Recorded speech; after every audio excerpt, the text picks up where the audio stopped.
She was Clark's first love, Lana and Lex. She's currently starring in Living in a Small Town, season 1 on Fox. If you follow her on Instagram, she's doing book readings with me, which is kind of cool. She left in season 7, came back for a couple episodes in season 8, and we would like to welcome Kristin Kreuk.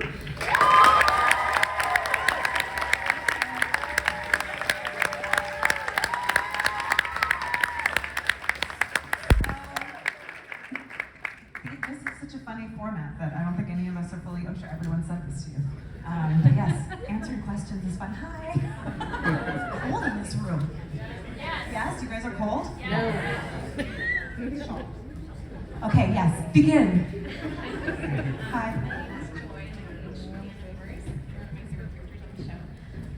But I love to read, and I know you also love to read. I do. So I wanted to know what your all-time favorite book is. Okay, listen, I say the same thing all the time, which is fine, I feel like it's okay. Anne of Green Gables.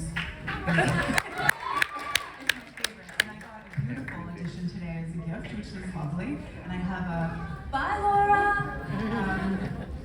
So I got a French edition once. Like I just have so many editions. It's gorgeous. I also love The Princess Bride. You know what? I reread it, and love is maybe a hard word to use for this book, but I also love Wuthering Heights. Listen, it's not a romance, y'all, but it is a fascinating gothic story, and I still found it so well written and complex and problematic and all of those things. I really, really enjoyed it. And also I read it at a time when, when you read books at a certain age, they kind of live with you. And that was in my teenage years, in the midst of the angst and the drama, and it felt really appropriate. That's amazing, thank you. My niece's name is actually Avonlea from Oh, really? That's That's a beautiful name. Yes, thank you so much. Thank you. Hi, Kristen, it's Alex. I don't know if you remember me. We just took a photo. Yes, hello, Alex. So my question for you is, while filming Smallville, you filmed a lot of seasons. What was your favorite scene to film? My favorite scene? Oh, that's tough.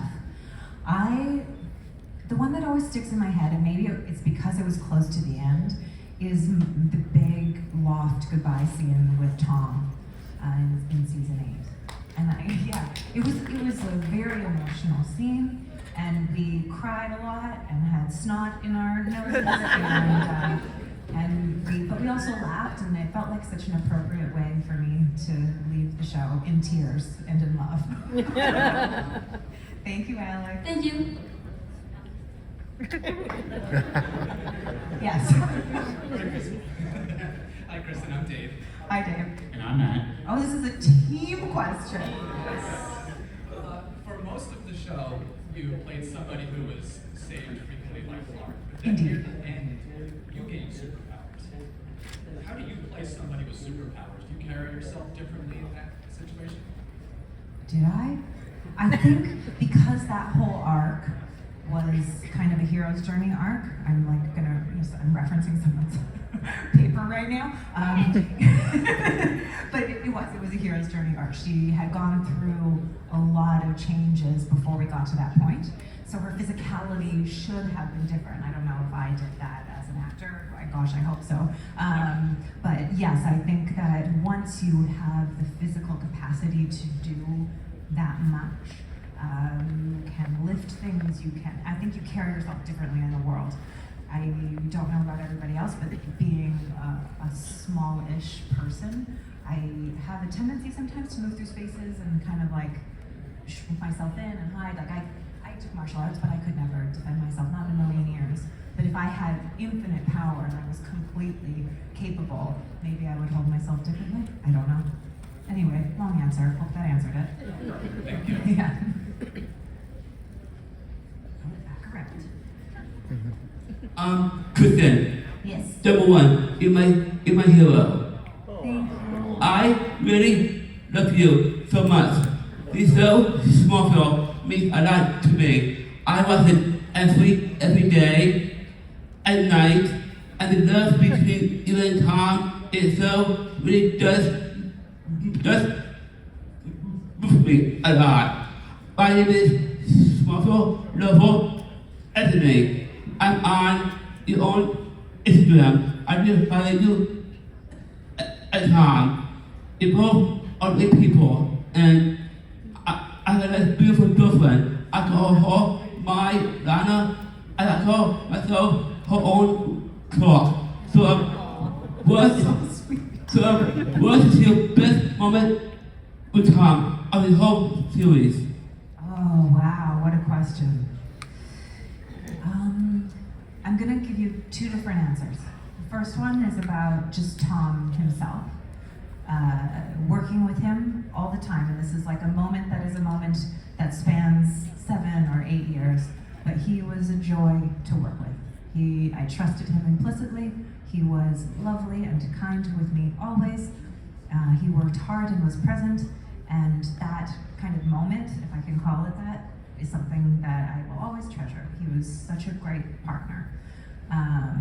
In the show, I don't know, it's funny when you ask me the question, there are things that come up that speaking of like being rescued a lot, honestly those days were the best. The hard days, like when we were in the river, in the glacier river, and it was March, and it was freezing cold, and it was, I guess, the Emily episode, and he was rescuing me from that river. Just being able to like get really uncomfortable and then jump into the hot tub and chat, and then jump back into that river and play the scenes and cry and do all that stuff. Those moments were really, really lovely. That moved me a lot. You are my Lana, the rest of my whole life. I was a kid in my own life, wildest dreams that you and Clark and Kate Tom be my best friends in life. I am so happy I am here to meet you and Tom with you. You so moved me so many ways. I have Down syndrome, and the love between each two makes me and my girlfriend to be more and more powerful. Thank you so much being my Lana. Thank you so much. Oh, thank you so much. Thank you, Lana.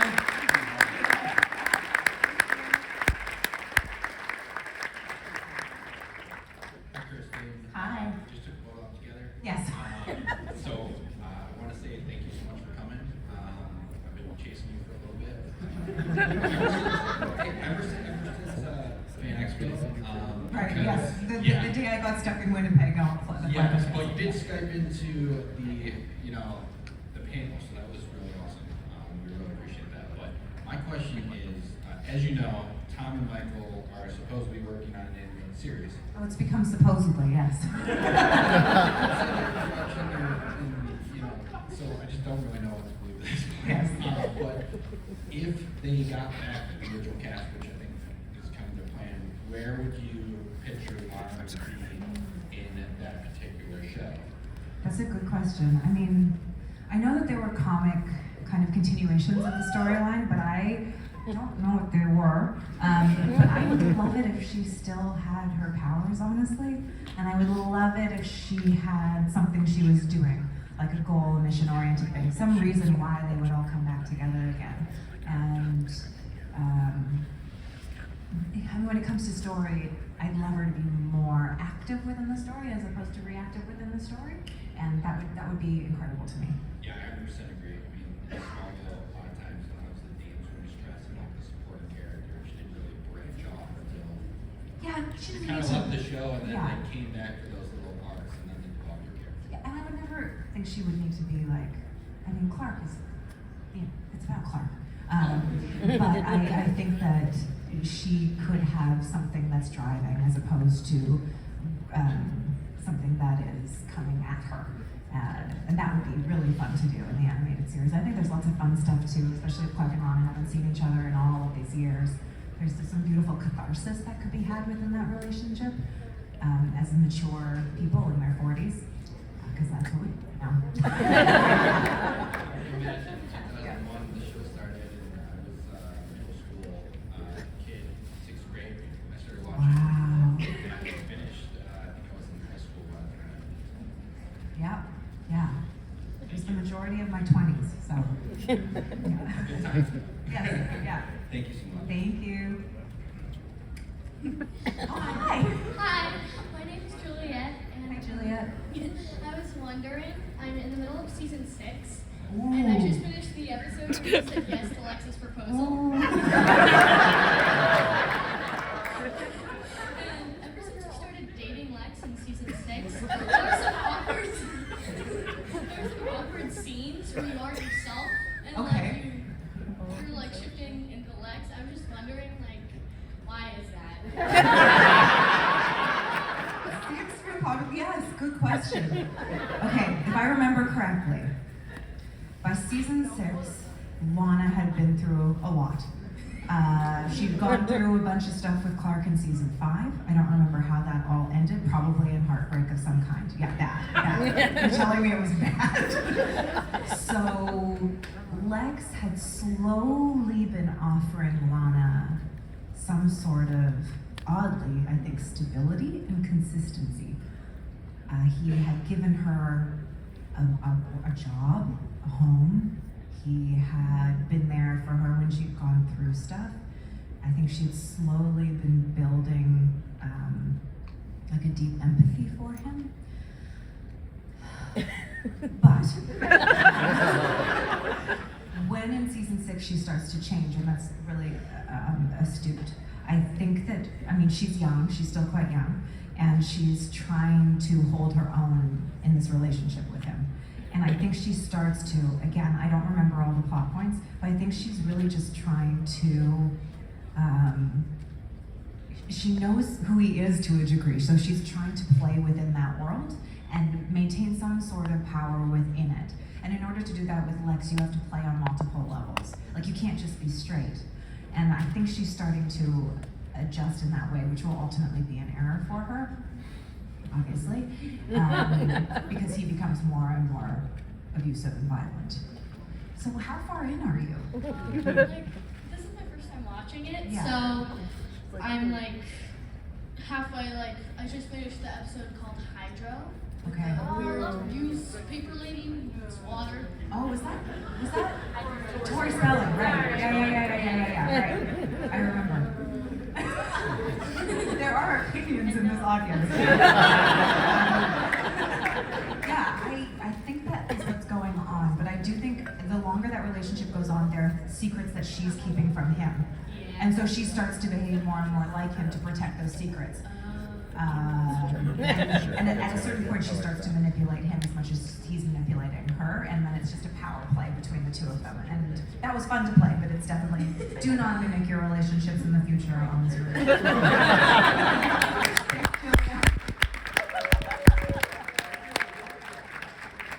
Hi, Kristen. Hello. My name is Jason. Hi, Jason. Nice to meet you. Nice to meet you. I was wondering if you could tell us what's the funniest backstage or off-screen moment you could remember from the show? I feel like Michael has all of the best ones. And he's told them so many times. But there's I don't remember being a part of funny backstage moments. Maybe I'm too serious, but the time that Emmanuel Vauger left fake poop into his toilet, that one was pretty funny. He does not like that. He doesn't like it if people poop in his toilet. And leave it there. And I think it was like an O. Henry bar. I don't know. Yeah. And then there was the green screen story he always tells where they put him in the green screen suit. But I don't remember any funny stories that involve me specifically. There probably are some, but I don't. I'd have to ask someone like, you know who remembers all of this stuff is Eric Johnson, who played Whitney Fordman. His memory is incredible. So if you ever talk to him one day. All right, thank you. Thank you. Yes, hello. Hey Kristen, I'm Mitchell.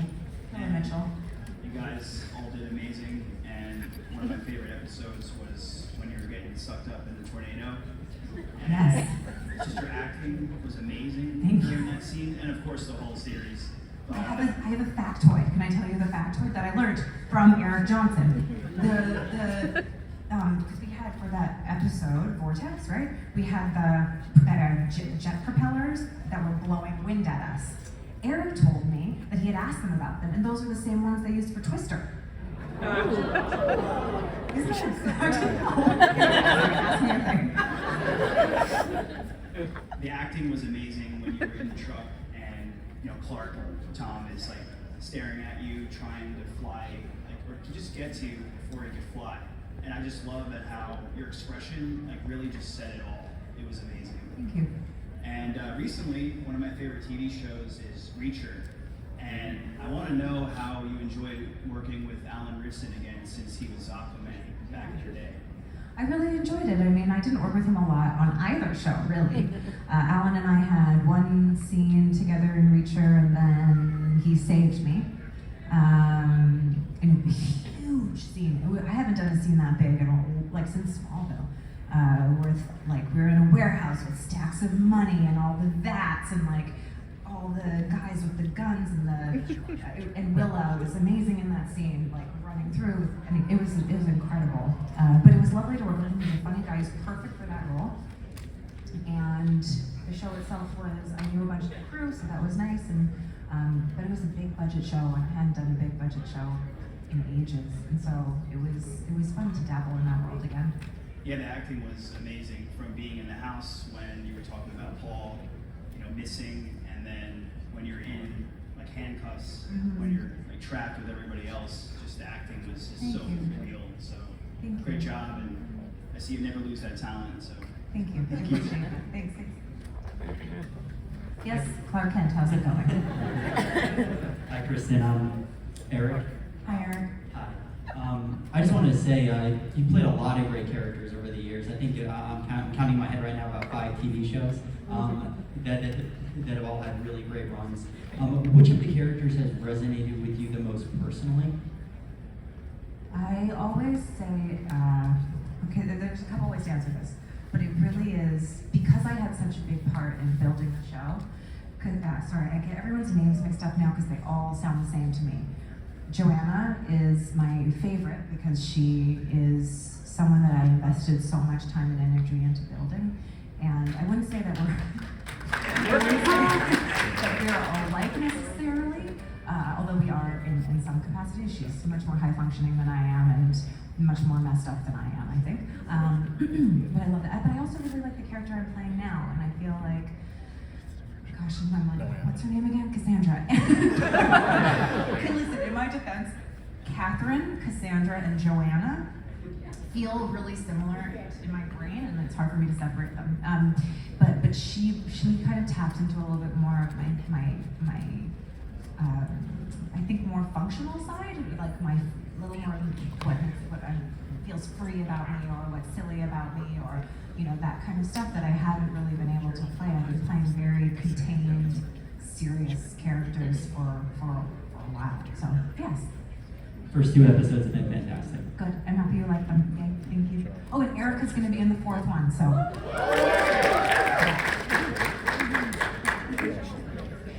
Hello. I was going to just talk, I did the ladies of Smallville photo this morning. Nice. The 3 of you together, it's just so powerful when women come together and support each other and lift each other up. And I was wondering if there are any stories that you have from your work of when women are lifting each other up and that type of thing. Yes, I mean, it's funny because the 3 of us never really worked together on the show. Erica and I had scenes once in a while, and Laura and I remember one scene, but I don't remember any more than that really. But it's in the, there are moments obviously always on shows where women come together and it's powerful. But with these particular women, it is off screen, in our personal lives, in the times that we come together, in the teas that we have, in the glasses of wine, in the sitting backstage, in the sharing our process. I mean, I've known them for a very long time. And what we're going through now, and now even Laura's in her 40s. She was a baby. So all of us are going through very different changes and grappling with there are significant changes for us women in our 40s, and that is something that we get to share with each other. And not only that, but our personal lives, but projects that we're trying to develop, things we want to do. We get to cheer each other on. We get to be honest if we're feeling wonky or hungry for something that we're not having, or whatever it may be. And that, I feel like, is the best part, because you hear stories about actresses on shows and the jealousy and the infighting and the blah, blah, blah, all these stories, but it's just not been our experience, and I'm so grateful for that. It makes going through this journey with them, and also by extension with all of you, just so rich. Thank you. Thank you.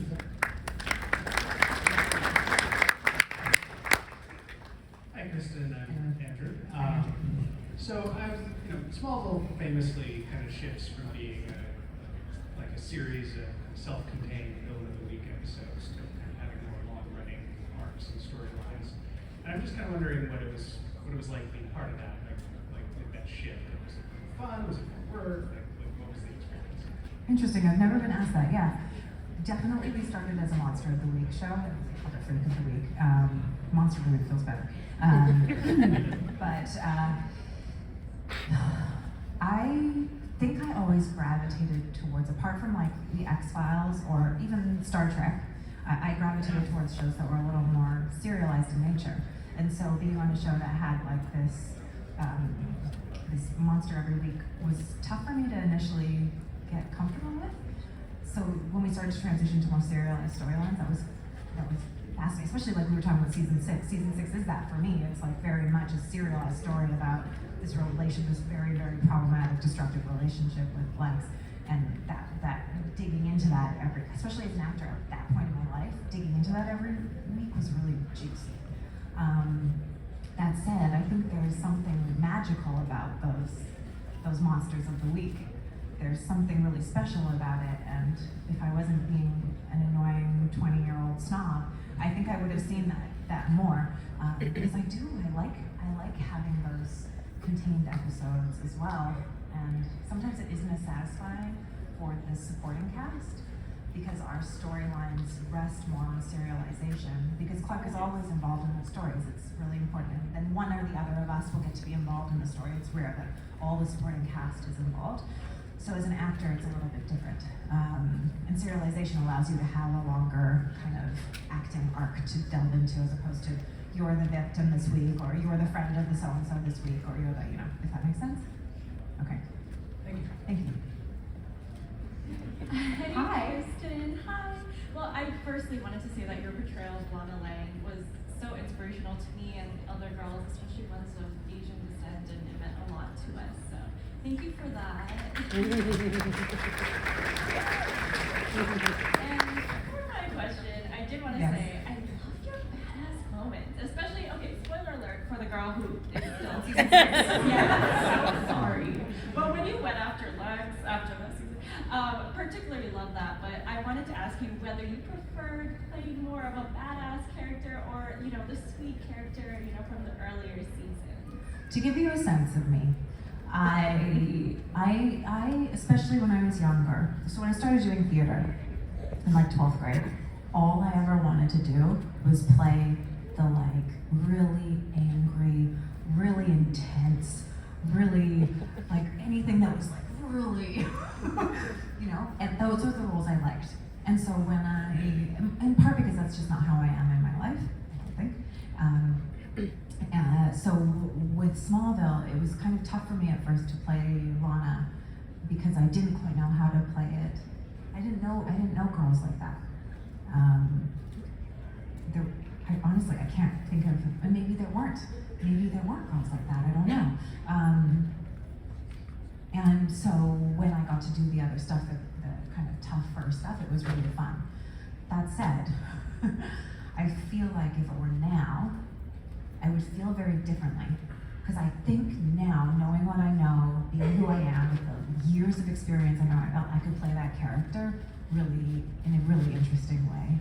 And not that I didn't, but I just didn't know what I was doing. And I feel like there's so much in there with her to dig into even more. I feel like I might have a different answer for you if it was now. Thank you so much. Thank you. Hi, Kristen. Hi. My name is Wendy. First of all, I'm a huge fan. It really meant a lot to me when I was growing up, seeing another East Asian woman like me on screen. So, thank you. Also, we had a brief interaction like more than a decade ago where I complimented your haircut. And you said thank you, and you're like super kind. So, that's nice. So my question is, what was it like filming the episode Spell where you, Chloe, and Lois, and out with the bodies of witches, and you get orders all through. I feel like a lot of people have listened to the podcast episode. Filming Spell was crazy. If you ever want to, there is a Talkville episode about this one. Did you listen to it? Not yet. I'm going through that right now. Okay. There's lots of information there, but I will say it was. I watched clips of it recently, and I watched the whole thing when I did that, and it made me laugh. The episode is funny. I think Erica's really funny in it. She cracks me up. She's such a good comedian. I always wanted for Erica to do like a really good comedy, and I've been like secretly, trying to make that happen because she's so funny.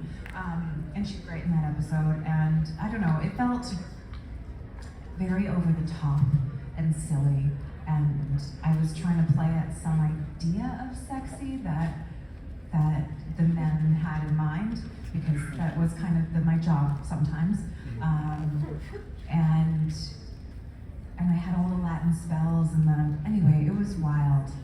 It was a change of pace, but it was fun, and I had some troubles with it, and I had some health issues. But it was, again, this is a very meandering answer, but it was many things, and and it made me laugh. Thank you so much. Thank you. Thank you. Hi, how are you? Great. I'm Susanna. I love your character on Smallville, and I've been waiting all my life since the moment of this show. To see the team here. You grew up so much throughout as a character in Smallville. And I enjoyed it, of course, and I admired the character so much. How do you feel you grew throughout the show, as a person or as an actress? So I grew so much in all capacities on that show. I started when I was 19 years old. I had done 2 other shows before that. I had done a couple seasons of Edgemont, and I had done Snow White. And at this point, I knew what a mark was, and I knew how to hit it, and I knew all the technical things. But I was still trying to figure out, being a very shy person who struggled to emote and struggled, at least with others. I was very capable of emoting on my own, but struggled to emote with others, struggled to show vulnerability with people. As an actor, it's really tough. I was really grappling with that personally and grappling with that while I was working. So through the span of that series, I was able to, by the end of it, it's Michael, he's a very quiet man, but I was able to, by the end, I could cry, not only in front of the camera, which was a lovely thing to be able to do, but with my friends, and be able to talk to people on set and have a positive relationship with them. I even became friends with Michael. I can't stand to fly. I'm not that naive. I'm more than a bat. I'm more than a babe. I'm just something rather.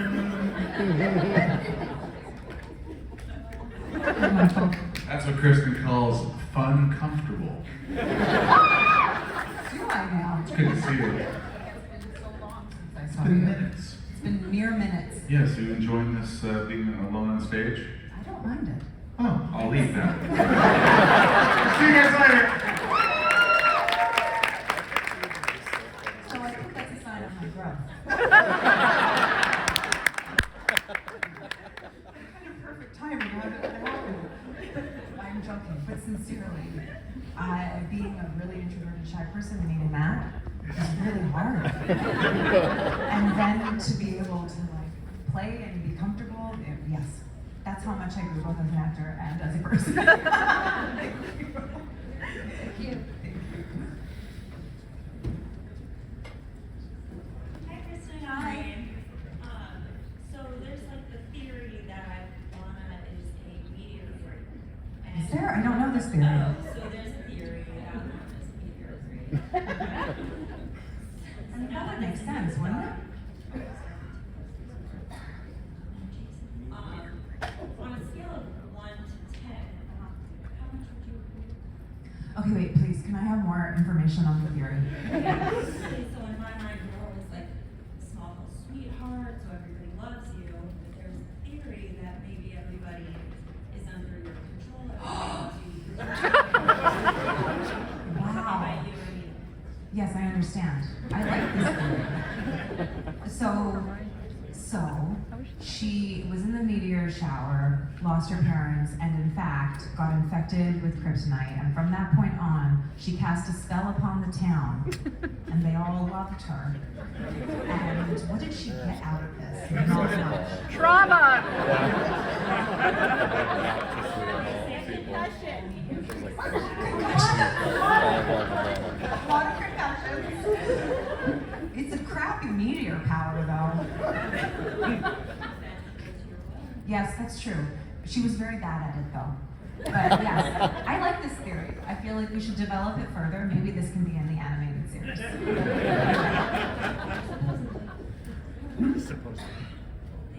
Thank you. Thank you, darling. Okay, goodbye. Oh, hi. Hi, Kristen. Welcome to New Jersey. Good to have you here. Speaking of the podcast that you mentioned before, I don't know if you heard this week where the guys were discussing the Reckoning 100th episode, and they had Al Go on, and he happened to make a reference to the fact that you were disappointed that you were not the character that died. I did.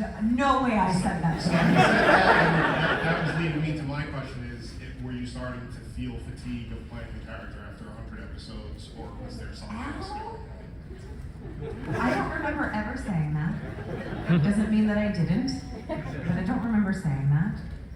By that point, I don't know, I've said this before in a variety of ways, but there were times I really struggled on Smallville. Not because the show it was never about the show specifically. It was about the process of doing the show, about being on a show that was run by mostly men. There were no women in positions of power on that show. And by that time I was in my 20s, but I still I think I was still young in some ways, and I still hadn't learned I had begun to have a voice for myself, but I hadn't really settled into that yet. And so there were ways in which I struggled, which had very little to do with the show itself. And so maybe that's what it is. Maybe I think that doing these, coming to conventions and meeting people, and I've recontextualized the show for myself. I've got a new relationship to the show, and I can see it from a less inside-out kind of perspective, if that makes sense. So this is a very long and personal answer to this question. It's a great one, thank you. Yeah, but I guess it's not so much fatigue as I really just struggled. I struggled. Yeah. Thank you. Thank you. Hello. Oh my God, hi. Is that too much? Hello. All right, I can't even talk to you. Hi, my name is Joseph. Hi, Joseph. So Lana is no stranger to having powers. She's been a witch. Sure. She's been a vampire. Sure. And you also had Clark's powers for a little bit as well. Sure. So my question is more for you personally. If you had superpowers, what would you do with them? How would you like to change the world with them? Oh, well, you really position this like an altruistic thing, so I have to. Powers. I mean, powers are interesting, right? Because they're physical. And they're one person. So what can one person do with physical powers that's really impactful? I mean, Clark saved people, and there were supervillains to deal with. But I always wonder, what impact does it ultimately make to wield those powers? I don't know. I feel like it's sort of like solving things that are super downstream, things that are the effects of other things that we maybe don't address, like poverty or racism or whatever it may be. So is there a power that could help human beings care for each other more? Where's the answer? Yeah. Yes, but I think if I had powers and they were altruistic, I think the best thing you could do is help people in difficult situations, pull them out of physical difficulties. And am I missing something massively? Like, what else can you do besides physically save people? Unless you were a little bit evil, and then you could decide that you were a benevolent dictator, and then you could kill a bunch of people, and then become the benevolent dictator, and you could maintain power because you're ultimately strong. And I just want to add, Scotty doesn't know. So. Yes, he does. Scotty doesn't know. Thank you for that with the Euro trip, because that was the greatest scene. Sky doesn't know. Hi, Kristen. Thank you for coming, and thank you for your many years of work. While you may have been, I didn't see you first from Smallville.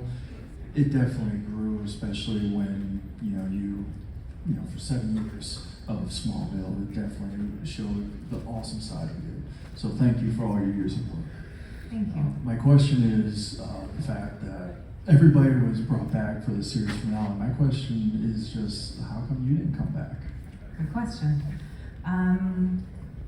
One of the things that I liked about Lana's ending is that she went off into the world for herself. And I was fairly certain that if I came back onto the show, I'd come back into the show for Clark.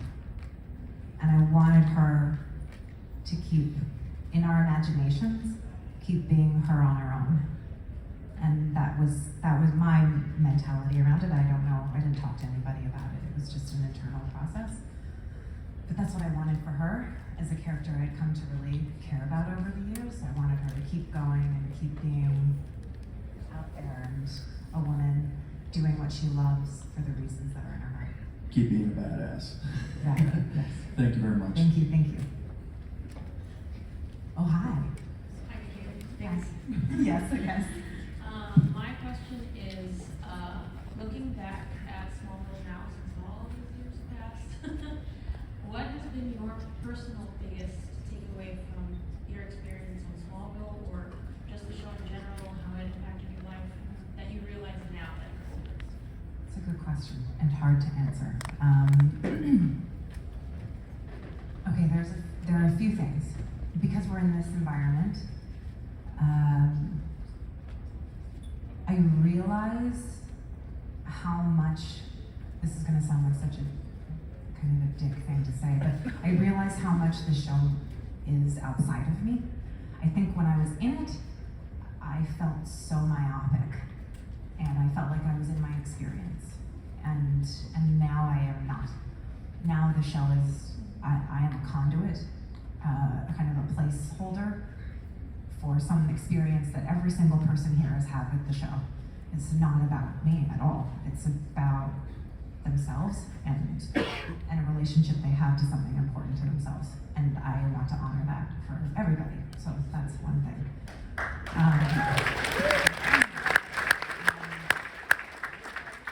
Another part of it is, about kind of relationships. And this is about my relationship to all of the people who worked on the show, the cast especially, because I see them fairly regularly now. This is hard for me to articulate sort of, but there's like a continuity of friendship that I've come to really value, wherein I've known these people since I was a teenager. Not all of them, but the boys especially. And having known myself and known them through all of these years and all of these changes, even if I only see them, and I see Erica and Laura in different contexts, but mostly I see the guys in this context. But seeing each other through all these shifts in our lives, there's a real beauty to having that experience, and that's something that I could never have guessed. When I walked away, Tom jokes about it all the time. When we wrapped, I was like, "Peace out, see ya," and little did I know that this was something that would continue to enhance and change and inform my life in beautiful ways. And so I guess that ripples out further to, like, you don't know that these relationships, and also now I have relationships with people here. Like, yes, they're in like you and me, but like there's like a bunch of people in different contexts that I've developed in the ways that we have developed relationships, that I get to see them go through their lives and they can see me. And I know there's something really special about reaching out across the void like that. I find it quite moving, and I don't think I would have thought that when I started. Thank you.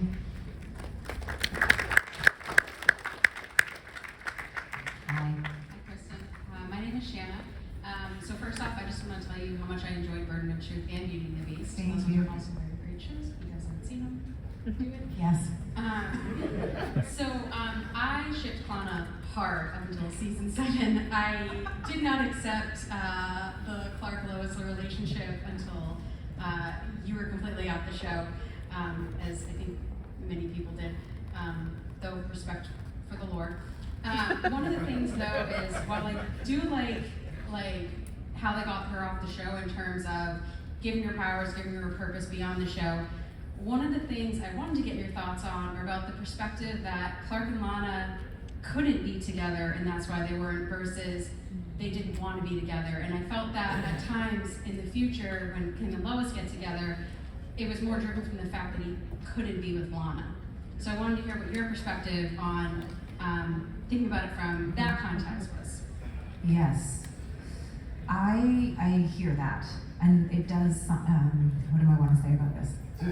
What I want to say is, I think that they probably would have gotten to the place eventually. I mean, I don't know, but based on where this story goes, they would have to have gotten to a place where they came to the conclusion that they weren't right for each other in the end. I don't know that that's as interesting as a story necessarily, and this dramatic moment is kind of beautiful in that it forces Clark, because you don't see the effects of this on Lana, it forces Clark to let go of what feels like the love of his life and to carry her in a special place in his heart. But it shows us too that there's more than one love, and there can be another great love. There isn't like isn't like one replaces the other necessarily, even though the person that you might die with is not the person that you fell in love with when you were 15 years old. And I think that is a beautiful story, that he moves on to this other love. And I don't know, I think by the end it's clear that she's his choice, that she's who he picks, and she's great for him, and they're great for each other. And Clark and Lana never got a chance to develop a mature relationship. They were very much still in a childhood place with so much trauma that they never solved, so many hurts that they never healed. They had a long way to go, and it's easy to romanticize it, but I like that there was that messiness for him, and that he ultimately had to find his way through, and in that he finds a person who's gorgeous and powerful and funny and all of those things that he needs. I don't know if that answers your question, but it does. Okay. Thank you. Thank you.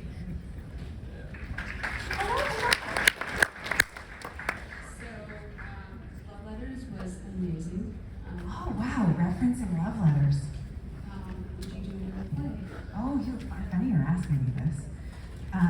This last summer, I got asked by Halifax company to maybe do something, but I was busy because I had press for the new show. But it was Midsummer's Night Dream, and they were wondering if I would play Titania. Seriously? Yeah, I couldn't do it. I was terrified, but I was really considering it because I haven't been. I mean, I won't count Love Letters as like on stage necessarily, but I haven't been on stage since high school. Yeah. So yes, I'm flirting with it. I'm flirting with it in a smaller context, probably like in a theater like in Halifax, because my friend Billy Boyd had done a play with Don Lana in Halifax, that went to Toronto. Oh, I'm getting the boot, but it's okay. So I'm thinking about it. I am thinking about it. Flirt with it hard. Okay, I'll flirt with hard. If you have any plays that you're thinking of, let me know. Two-handers preferably. It's more the slipper than the boot, I promise. Round of applause, please, for Kristen.